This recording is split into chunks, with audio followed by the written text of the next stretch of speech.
Welcome to Israel Now News. I'm Yochanan El-Rom. And I'm Erin Viner. In our top story, Israeli Prime Minister Benjamin Netanyahu declared that the Golan will forever remain a part of the Jewish state and called for recognition of the nation's sovereignty of the heights by the international community. He made the comments during the first cabinet meeting ever to be held on the Golan during the dedication of a synagogue at the Ein Keshetot archaeological site where Jewish rebels battled the Romans 2 millennia ago. The Israeli leader said he will meet Russian President Vladimir Putin in the near future to discuss security coordination regarding Syria. He added that the Kremlin understands Israel's need to act beyond the northern border to maintain its security. The decision comes on the heels of an announcement from Russian Defense Minister Sergei Shoigu that the delivery of the S-300 surface-to-air missile system to Syria has now been completed. Moscow followed through on the anti-aircraft deployment to Damascus despite fierce objections from Jerusalem and Washington. The White House previously said it hoped Russia would reconsider the move, which U.S. National Security Advisor John Bolton called a significant escalation of Syria's 7-year civil war. Jerusalem has been trying to de-escalate tensions with Moscow that arose after the Syrian army shot down a Russian plane following an Israeli mission in the area. Putin has been the main military backer of his Syrian counterpart, Bashar al-Assad.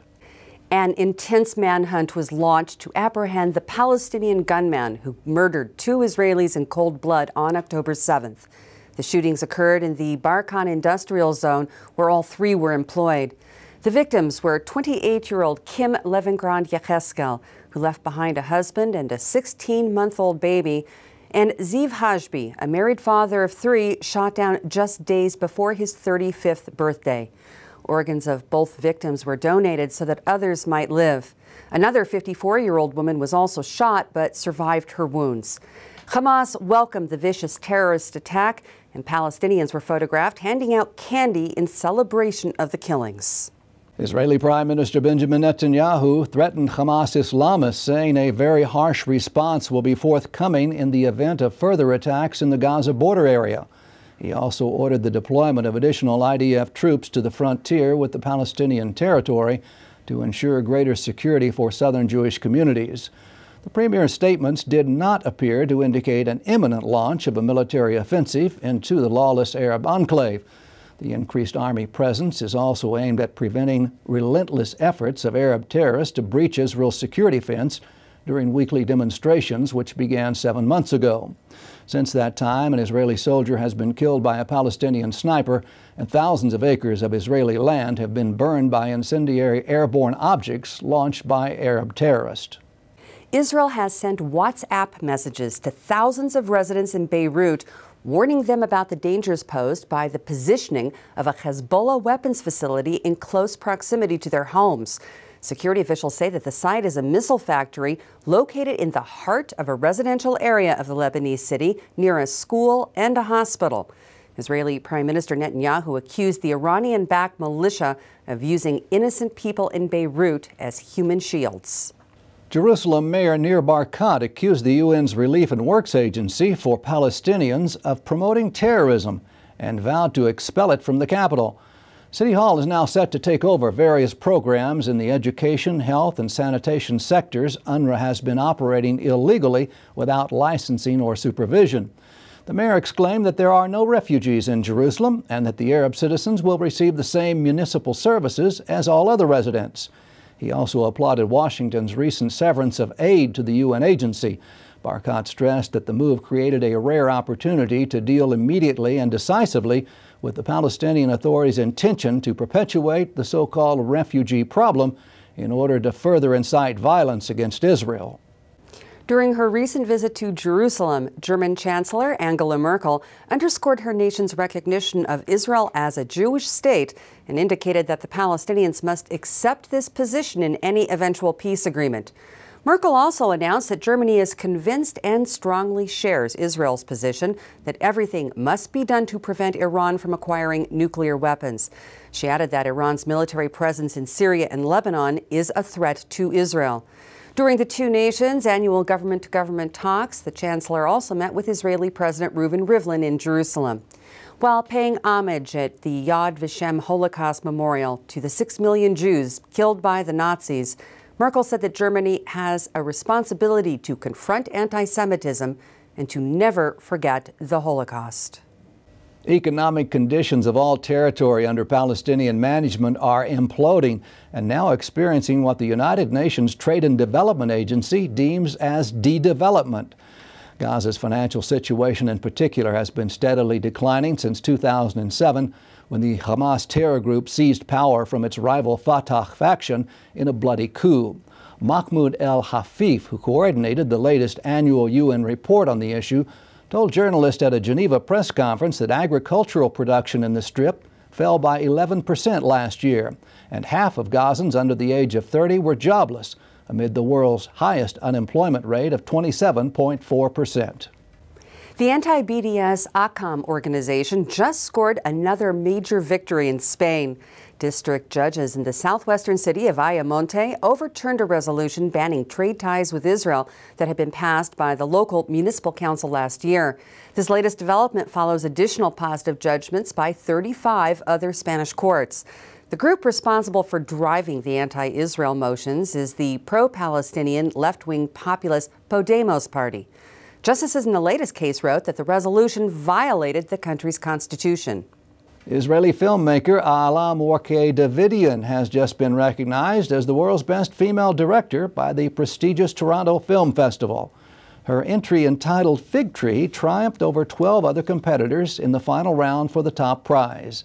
The 38-year-old Davidian made history by becoming the first Israeli woman of Ethiopian heritage to direct a full-length feature film. She immigrated to the Jewish state at the age of 11 and graduated photography school in Jerusalem. Her debut work takes place at the end of the 1974 to 1991 civil war in Ethiopia. It portrays the poignant attempts of a young Jewish Ethiopian teenage girl to save her Christian boyfriend from being drafted, even while she and her family were doing their utmost to flee for their lives to Israel. The U.S. Food and Drug Administration has just approved a breakthrough new Israeli treatment for migraines. Researchers believe that at least 40% of the 1 billion people worldwide who suffer from the pounding headaches can find relief from this medication. It's called Ajovy, and it is produced by Israel's renowned Teva Pharmaceutical Industries. The biological drug uses a humanized monoclonal antibody to block the calcitonin gene-related peptide protein that's thought to cause the neurological condition. It's also the only medication of its type on the market, with both quarterly and monthly dosing options. The European Investment Bank just placed its first equity stake in Israel. The investment branch of the major financial institution added $20 million into a fund belonging to Israel Clean Tech Ventures, which develops high-tech solutions to challenges faced by infrastructure, agriculture, and heavy industry-related enterprises. The deal will open doors for the Israeli company's portfolio divisions to forge relationships with additional European partners. The CEO of the European Investment Fund described the move as a recognition of Israel's prowess as the startup nation and confirmed plans to invest similar amounts in 2 additional Israeli funds in the near future. All aboard! Israel has opened a new high-speed rail link between Jerusalem and Ben Gurion International Airport on the outskirts of Tel Aviv. It's all part of a $2 billion project that will eventually connect the two cities. It now takes only 20 minutes to reach the international airport from a terminal built 260 feet below the entrance of the capital. Generally, the same journey by car is about 40 minutes and can take a lot longer during rush hour. The new train will reach speeds of up to 100 miles an hour while traversing a series of tunnels and bridges and passing through the picturesque hills of Jerusalem. Hundreds of Jews and Christians from more than 30 countries came together in Jerusalem to pray for Israel and the Jewish people. Key speakers included Israeli Deputy Minister Michael Oren, Israel Allies Foundation President Josh Reinstein, and International Christian Embassy Jerusalem Vice President David Parsons. The event was live streamed to 90 million viewers around the world. The day of prayer was the culmination of the Awake Jerusalem Festival, held to celebrate 70 years since Israel's rebirth as a nation and the 50th anniversary of the reunification of the holy city of Jerusalem. Evangelical leader Reverend Robert Stearns told those gathered that no other country in the Middle East would allow us to worship freely as Israel, and that year after year, we continue to see Christians rising up and standing with God's covenant with Israel. The earliest written evidence of the name Jerusalem is now being exhibited at the Israel Museum for the first time. The Hebrew words, Hananiah, son of Dudalis of Jerusalem, were found on a 2,000-year-old limestone column dating back to the days of King Herod. Archaeologists believe the inscription was basically the street address of a building in the Jewish potter's village that once stood at the entrance to the Holy City during the Second Temple period. Until this exciting and rare find, either Shalem or Yerushalem were used, rather than the name Yerushalayim, which is the Hebrew version for the same name of Jerusalem that we use to this very day.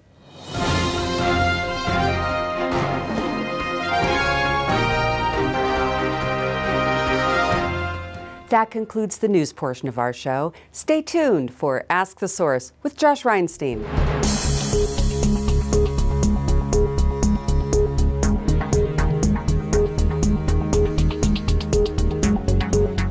Hello and welcome to Ask the Source. I'm your host, Josh Reinstein, and we're here on a beautiful sunny day on our rooftop studio in Jerusalem. My guest today is Jeff Dowby. He's the Israel director of the ZOA. Jeff, thanks for being on the show. Thank you for having me, Josh. Tell our viewers a little about what is the ZOA. The ZOA is an organization that was founded now 121 years ago with the first Zionist Congress in Basel, Switzerland, and its mandate at that time was to help to establish the state.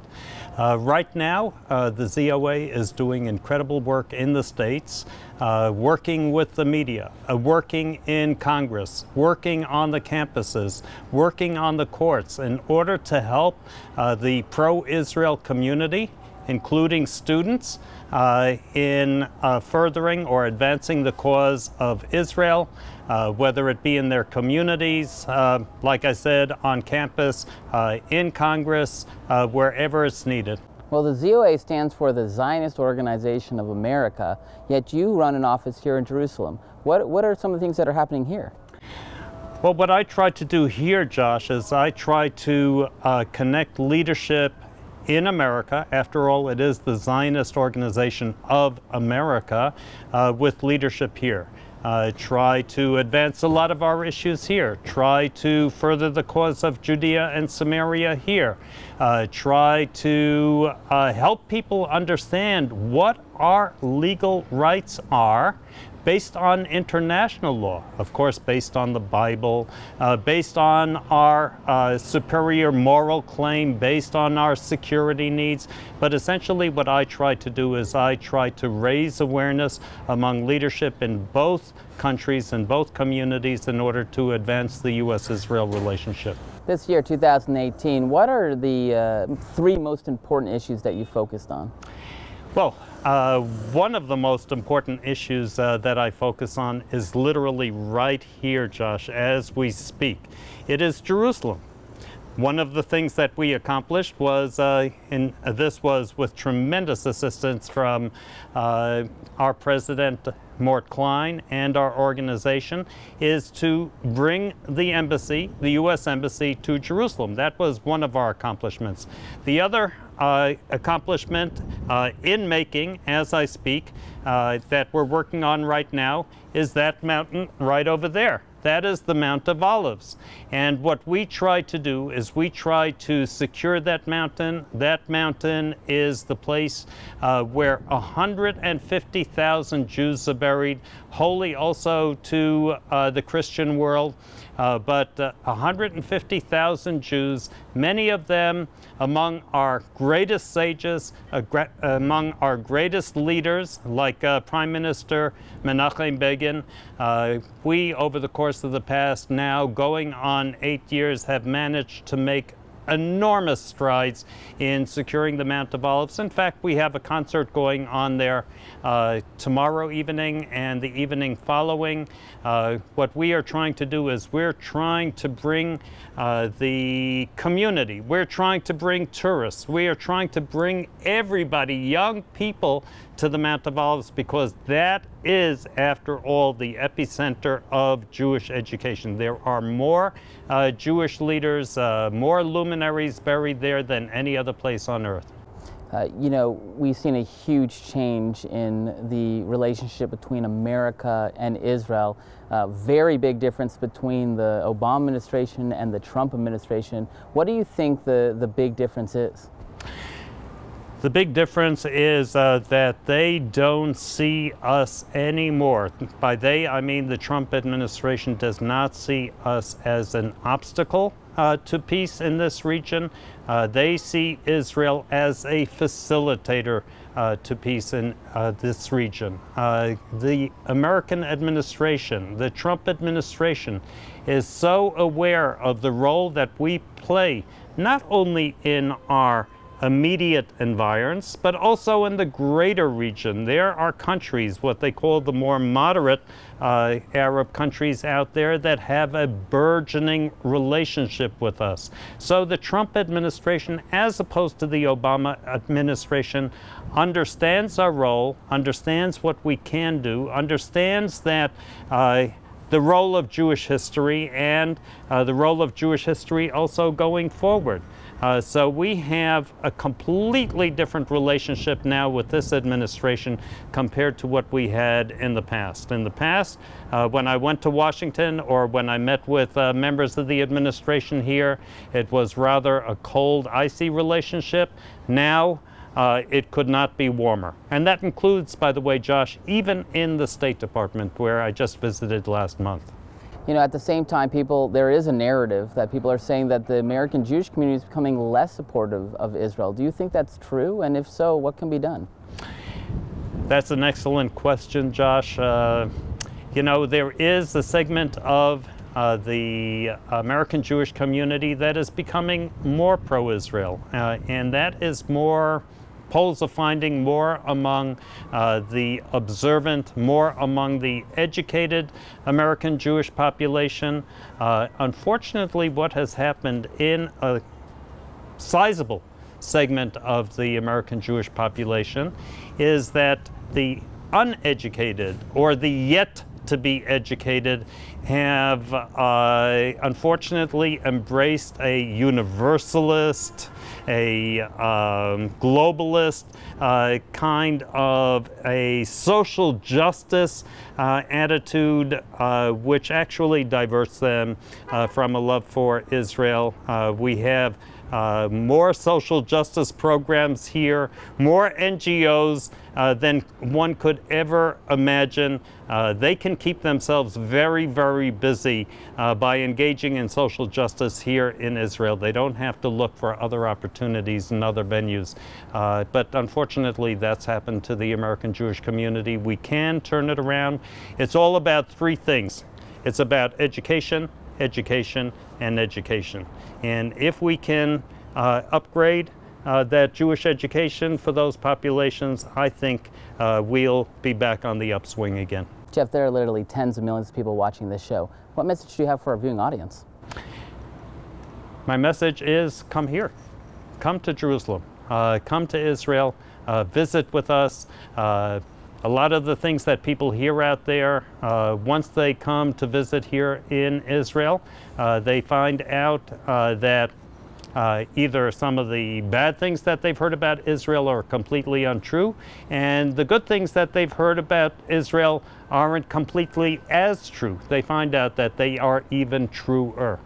So come visit us, get to know the people, because you'll love it, and it's not if you come back, it will be when you come back.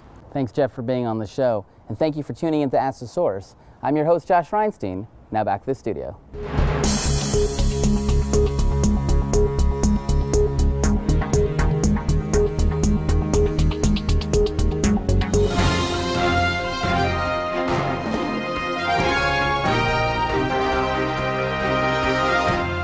Up next, the return to Zion with Karen Hayesod.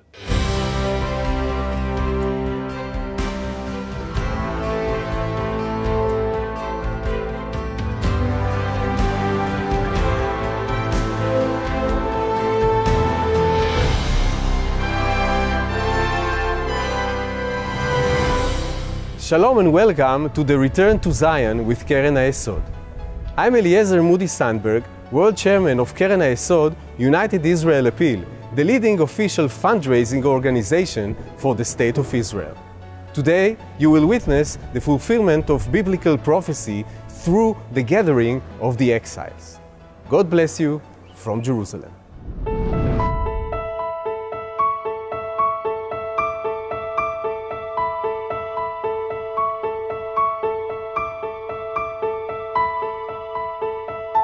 אני כל כך קשורה לישראל, שלא משנה איזה תחרות נוסעת קטנה, גדולה, כל פעם שאני רואה דגל ישראל זה עושה לי צמרמורת בגוף.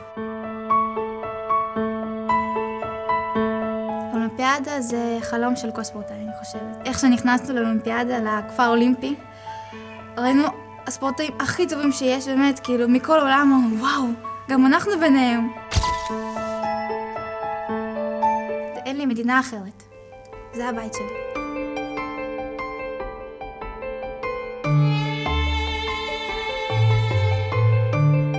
העלייה לישראל היא עוזרת להגשים לי את החלומות שלי, היא עוזרת לממש את השאיפות שלי ואת הפוטנציאל שלי כאומן. למרות שהמשפחה שלי היא משפחה יהודית, עד גיל 14 בערך לא היה לי שמץ של מושג מה זה להיות יהודי, חוץ מזה שזה לא הנושא שכדאי לדבר עליו בקרב החברים ובבית ספר ובמקומות ציבוריים בכלל. לא פחדתי לעלות כי ידעתי שאני לא אהיה לבד. לא פחדתי לעלות כי ידעתי שלמרות שאני עוזב את הבית והמשפחה שלי לא תהיה איתי, אבל יהיה מאחוריי גב.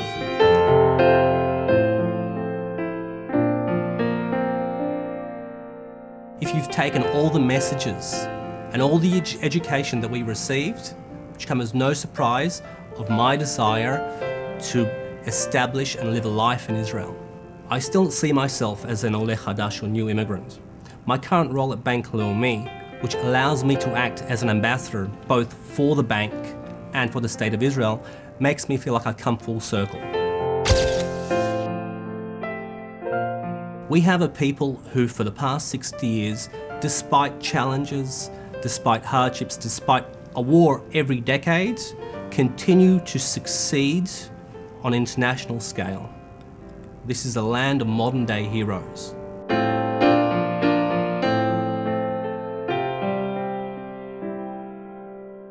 הגעתי מטרנסילבניה, ברומניה, הייתי בן 14.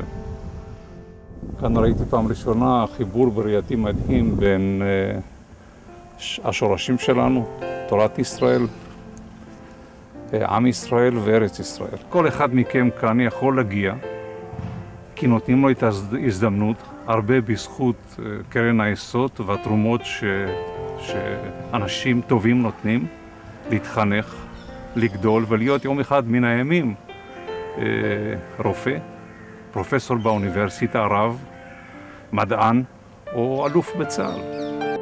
בלעדיכם התורמים היה קשה למדינת ישראל להתמודד עם האתגר הזה ולהבטיח שאנחנו לאורך זמן נממש את החלום שלנו להקים מדינה בטוחה ובית לעם היהודי.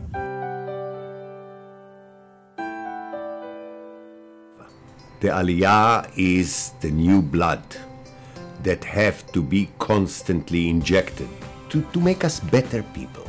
And in order to make us better people, we need Aliyah. The majority of Israelis, in one way or the other, are either Olim themselves or descendants of Olim. And this is the power of the state. It's a major force.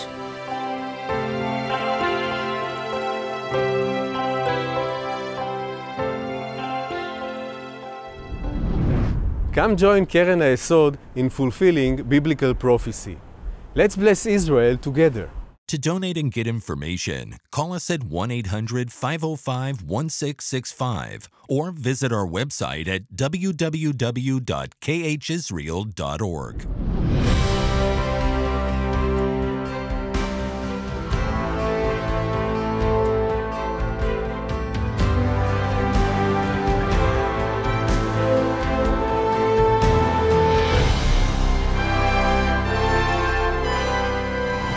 Israel's economy is today a world's leader, with roughly 4% annual growth, almost no inflation, the lowest unemployment rate in our history, a strong national currency in the shekel, and massive amounts of international investment, particularly in our high-tech sector. Now, that would be sufficiently impressive for any country, much less a country located in the worst neighborhood in the entire world, a country which, when it was founded, had no natural resources, surrounded by adversaries on all sides, a country that had to absorb many, many times its original population in terms of refugees, almost 1 million refugees from the former Soviet Union alone. Amazing. Nothing short of miraculous. What is the reason for this transformation? Well, discovery of natural gas off our shores in 2010 has made Israel an energy exporter. That's extraordinary.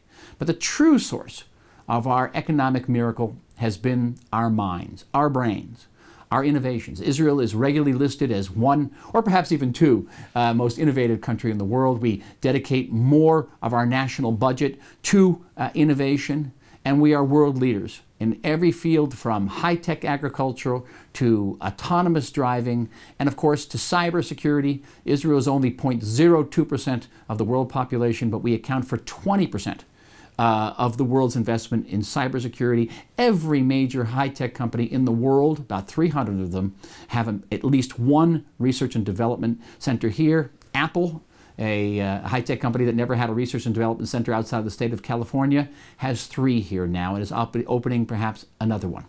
The result, an annual income of $41,000 a year. Last year we passed Italy. Next year we'll pass Japan. And that is trickling down, closing out in America about $44,000 per capita income per year. Israel, among its many, many miracles, is also an economic miracle. Lift up your eyes and look around. All your children gather and come to you. The biblical prophecy is unfolding right before our very eyes. The people of Israel are returning to the Promised Land after 2,000 years of exile. But millions of Jews are still longing to come home. Anti-Semitism threatens many of the Jews. We must rescue them before the window of opportunity slams shut. Bless Israel by supporting Keren Hayesod United Israel Appeal, the leading official fundraising organization for the State of Israel. Together, we can fulfill the prophecy of the Bible. Let us bless Israel together. To donate and get information, call us at 1-800-505-1665 or visit our website at www.khisrael.org.